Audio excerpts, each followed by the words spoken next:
Welcome back to Off the Post, where once again we've got sports news, we've got biased views. Football ain't coming home, but England are. Yeah, man. What? Sham, talk me through it, bro, man. What happened? What happened from the start to the finish? I want to hear it from you, man. What do I call the manager? The bum. That's what happened, mate. He's a bum. Yeah, but the thing is, like, mate, when you... First off, I think we were not great. We were not moving the ball fast. We were a bit slow. And then second half, when we actually equalised, I felt like we stuck them back. And I felt like as soon as we equalised and we got hold of them and pushed them back to their goal, I felt like Gareth Southgate needed to do a change. Yeah. He needed to make a change. But what does he go and do? He waits for us to concede the second goal, then makes a change. Yeah. Make the change when they were there for the taking. Yeah, this is it, man. I mean, you know, look, like you said, I don't think we were brilliant in the first half, but we were definitely the better team in the second. Yeah. And I think if you look at that game overall, I think overall we were the better team. And 100%. I do think the better team lost. 100%. It just come down to France didn't really have that many opportunities. No. But they took the opportunities that were presented to them. Griezmann was balling. Yeah, he was, yeah. Griezmann and then was balling. we missed golden opportunities. Mate, you had the second penalty. I know, but even go back before that, bro, like France's first goal, that was a foul on Saka down the right. Yeah. Do you know what I mean? Because Referee was shocking. Oh, yeah. Referee was shocking. If we were still doing waste of the tournament, he would have got it. Yeah. Referee was shocking, man, but mate, it just feels like a missed opportunity. See that Morocco was in the next round. It was like, oh my gosh. It did feel like whoever won that game. Mad. It did feel like whoever won that game was going to go on to win the World Cup. Yeah, or just get to the final at least. Yeah. Like, and like with the players we had, like Gareth Southgate. Why are you bringing on Sterling, who hadn't trained in a week? Yeah, I know. Like, hadn't trained in a week. What you doing bringing him on, who on form, Rashford is sitting there. I don't know, again, You'd be like, Maddison, why take Maddison to the World Cup then? He didn't even play a minute, did he? Didn't even play a minute. No. But, you know, I said the same thing about Foden. What did Foden have to do to start a game? I know he started that game, but same as Rashford. Yeah. He's the top goal scorer on the team. Yeah. What? He didn't even play all the games and he was top goal scorer. That's what I mean. So, like, we could have utilised someone like that to great effect, bro, against France. Oh, man. Great effect. But, you know, for some reason, Southgate's quite stubborn in his team selection, isn't he? No, he's not. What's the word for it? When you're only reacting to stuff like going down, instead of it's not proactive. Like I said, we had them on the ropes. When you have them on the ropes, you should be able to smell it that, yo, we could get a goal here. Yeah, but we were never leading that game, though, were we? No, but it was 1-1. Yeah. 1-1. When we were sticking it on them. Yeah. They were not having chances on our end. We were dominating them. When he saw that and they were a bit uncomfortable at that time, that was the time to do the change. Yeah. That was the time to bring the changes on. I don't know why. I wouldn't have taken Saka off. No. It's a tricky one because, like, Saka was doing well, Foden was doing well. I don't know why to take off Foden, but if you had to take off a player, in my mind, I was going to take off Saka and put Foden on the right and put Rashford on the left. Yeah. And test that out. And then probably take one of the midfield players off because we had them stuck. Take one of the midfield players off and probably bring Maddison on. Yeah. Or something. Yeah, no, I agree with you. Someone to create something. Because we really had them on the ropes. Yeah. Yeah, we did. In the sense of getting the fucking second penalty. Yeah. Someone should have told Harry Kane, he took the first, let me take it. It's the goalkeeper you're using. I was speaking. In another situation, with a different team, different kind of goalkeeper, fair enough, Kane, take the second penalty. This is his goalkeeper that he trains with. Yeah, he trains with him every day in club football, doesn't he? Club football. Just because of that, the second penalty should have been handed over to someone. Yeah, but even still though, Sham, like, you know, I'm not trying to grill him or anything like that, but No, I'm not grilling him for the miss. Yeah, but you're paid 200 grand a week. You kick ball every day of your life. No, you have to hit the target. It hitting the target. You have to hit the target. He should be hitting the target. I do feel for him, man, because ultimately that miss, it puts out. Do you know what I mean? But, you know, and it's going to be one of them ones where that's going to hang over him now for years. I mean, the second goal was Maguire again. So I'm just getting that in there. Yeah, but their second goal was completely against the run of play. Yeah. And then we get the second penalty almost straight afterwards, and it's Saka that won that. And then, just couldn't hit the target, man. No, second penalty was Mount. See, that's what I'm saying. Oh, yeah, Mason Mount, yeah. You brought Mount on. Oh, shocking. You brought Mount on before Rashford. Yeah, this is what I mean. And then I think he waited, until just past the 80th minute? And then instead of... He brought Grealish on. That's what I mean. With 2 minutes left. Yeah. Why? What are you trying to do? Why you brought him on with 2 minutes to go? He should have done all those substitutions around like the 70th minute, 65th minute, when we were dominating the game. But anyway, yeah... Them French people fucked us. But you know what? Do you find it though? Like, you know, obviously as England fans, we do get a little bit carried away, bro. Like we have a good run in the group stage, the same as like the Euros with the. But what have I been telling you? What did I tell you last time? Yeah, I know. told you. Whenever we face someone where it's a 50-50 game, that's when we lose. Yeah. Yeah, I know, but what I'm saying every is time. Yeah, but there's always a build up to it. Have you noticed that in like major tournaments and that, we never play anyone decent early on. No. So because we win against the lesser teams, there's then like, you know, there's quite a build up to it. Do you know what I mean? But that's why it's like, what, do you want Southgate out? People are like, keep him in there. But I think he's a bum because... I don't know, man. I'm on the fence with it, man. I'm on the fence with it because I don't think, like, tactically he makes the right decisions a lot of the time. But then at the same time, he has been one of England's better managers. Yeah. He hasn't delivered a trophy, but... But if you keep on meeting teams that are fucking 50-50, and you keep on losing every single time you meet a team that is going to be a tough game for us, then what progress have you done? Yeah, I hear what you're saying. What progress have you done? But this is what I mean. Because beating those like Panamas and Malta and all of those other countries, the lesser teams, like, you're supposed to beat them.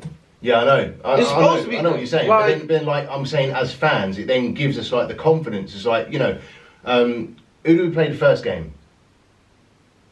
Iran. Iran, 6-2.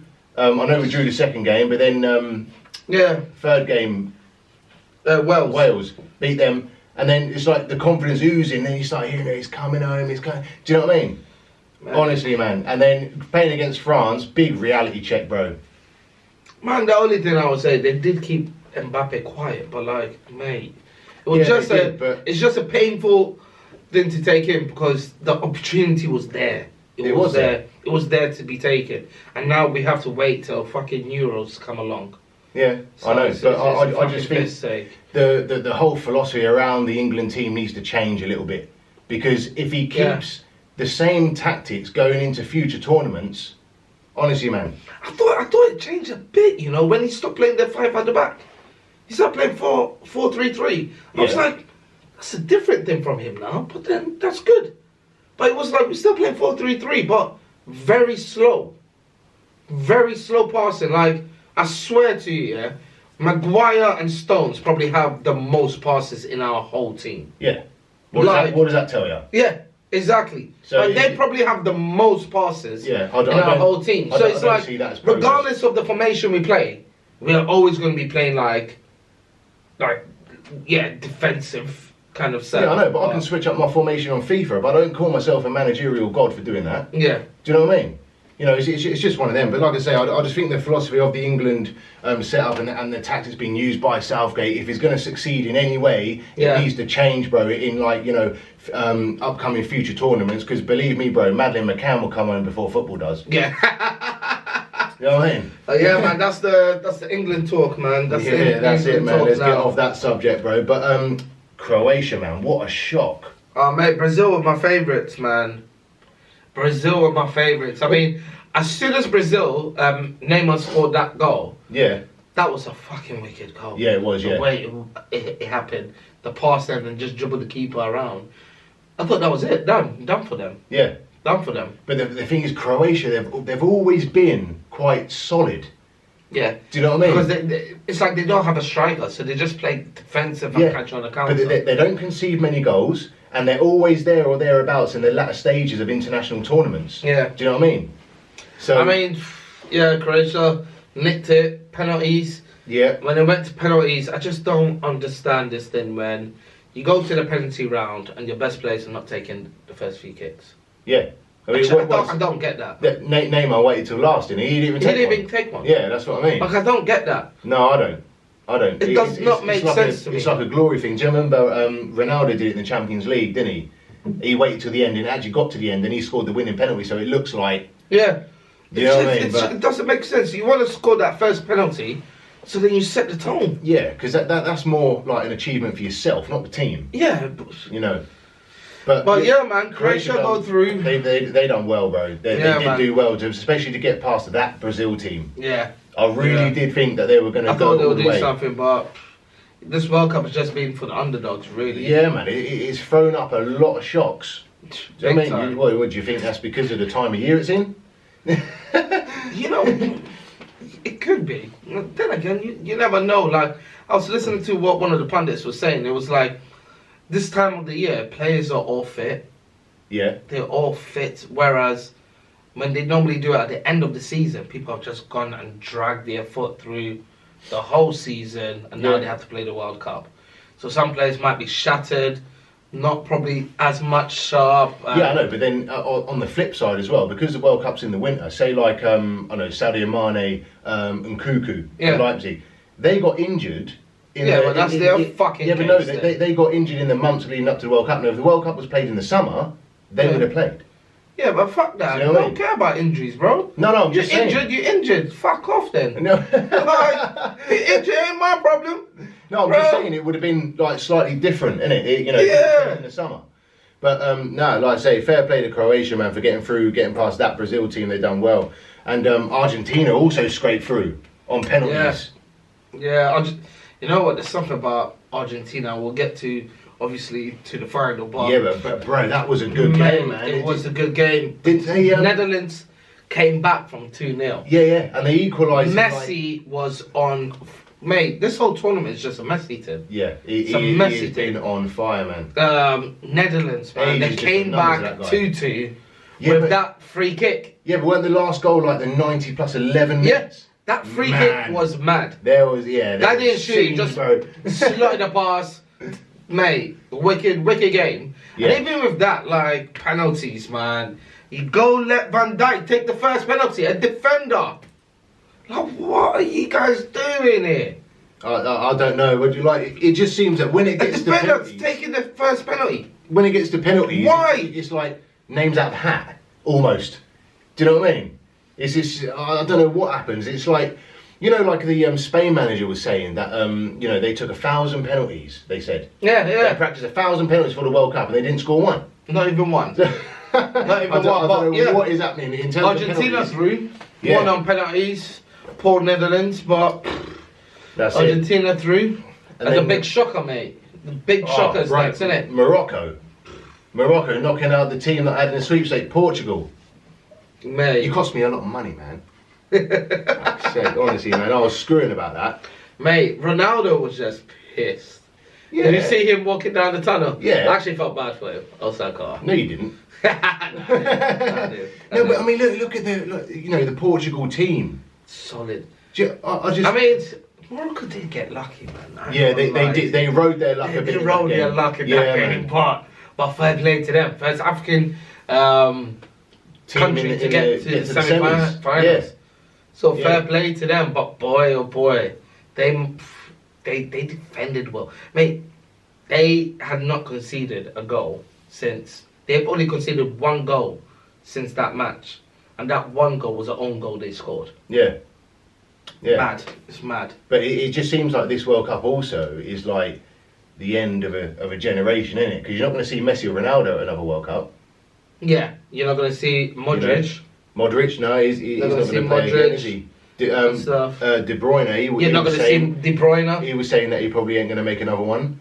Yeah. So I know that Belgium didn't actually do very well, But every City player didn't do well. No, the only one that is doing well is Alvarez. Foden got one.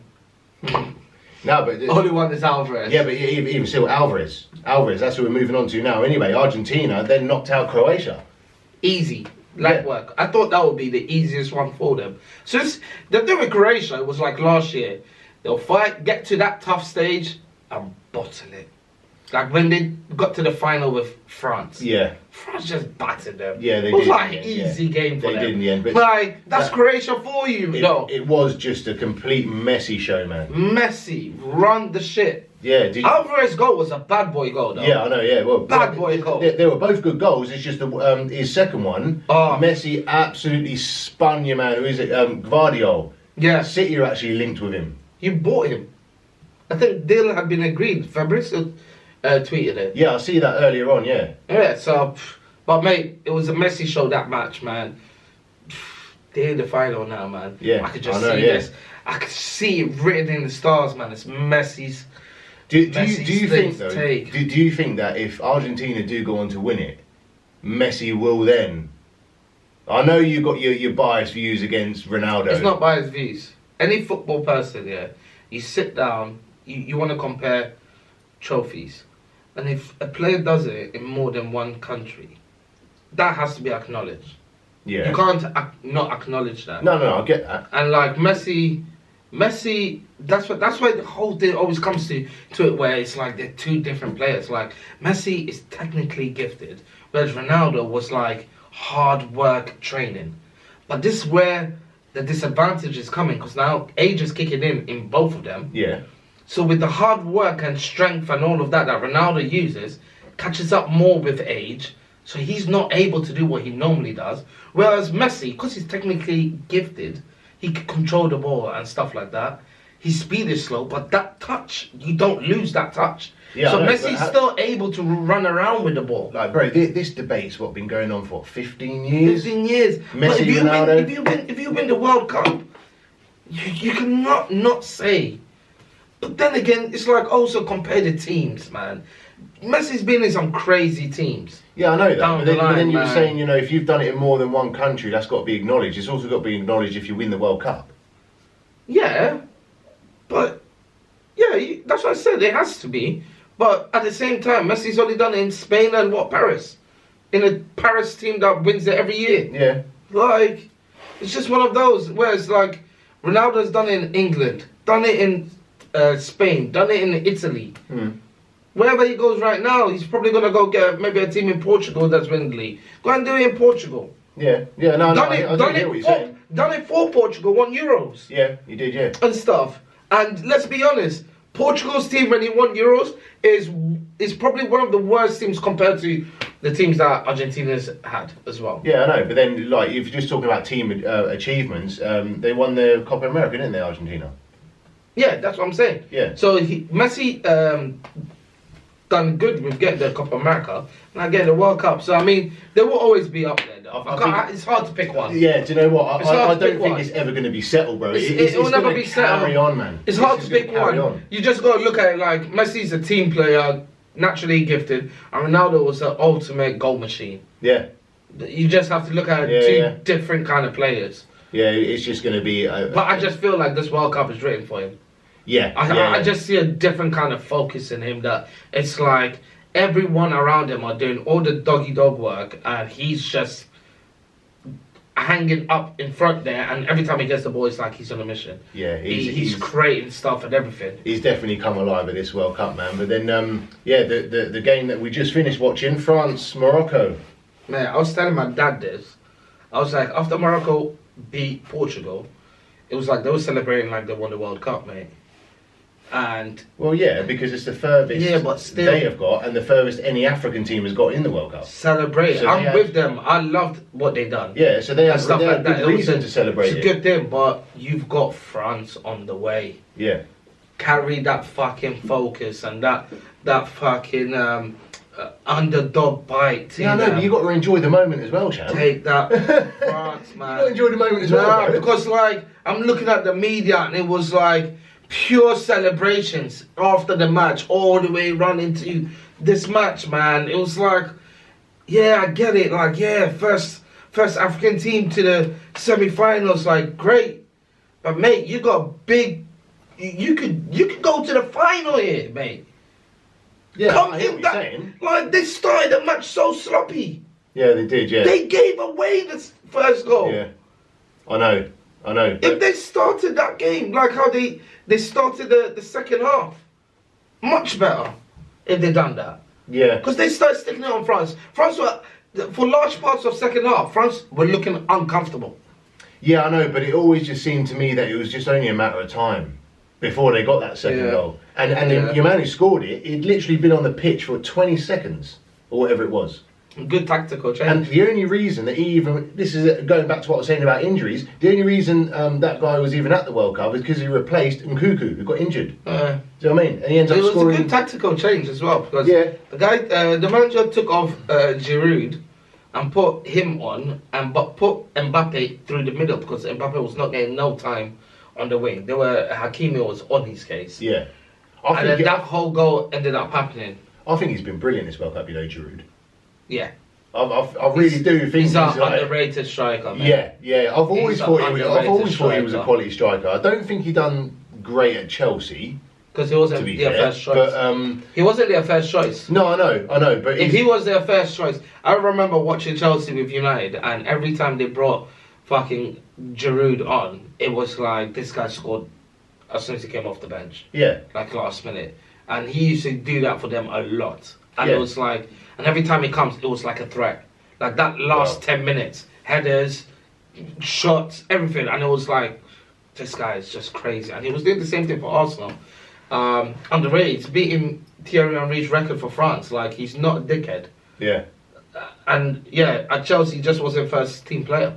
Yeah, but I just... He's gone to... What team is he in now? Milan. Yeah. Guy's balling out in Milan. I just think he's quite underrated. Yeah, he's underrated, man. But anyway, I do think it's Messi's tournament, bro. I think it's France and it's his time to shine. Argentina. That is gonna be a tasty final. Yeah, man. Mbappe against what's Messi. your prediction?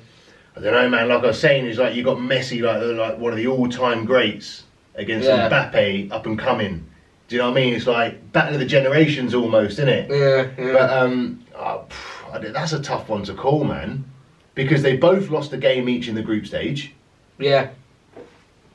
It's a tough one, man. I don't know. I reckon just to like cement his legacy, I do want Argentina to do it just for that. If France win that, that's back-to-back World Cups. Back-to-back World Cups, yeah. We don't need that. No. We don't need that happening. So. No, not the frog leg eating.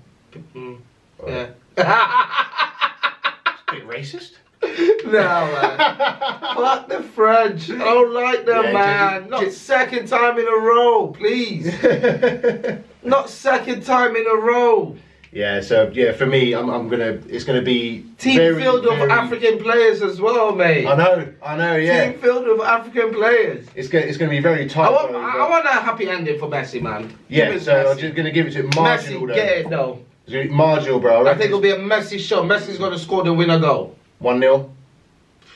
I think 2-1. 2-1. Mbappe will score for France. Messi scores for Argentina. Yeah? That's all, folks. Yeah.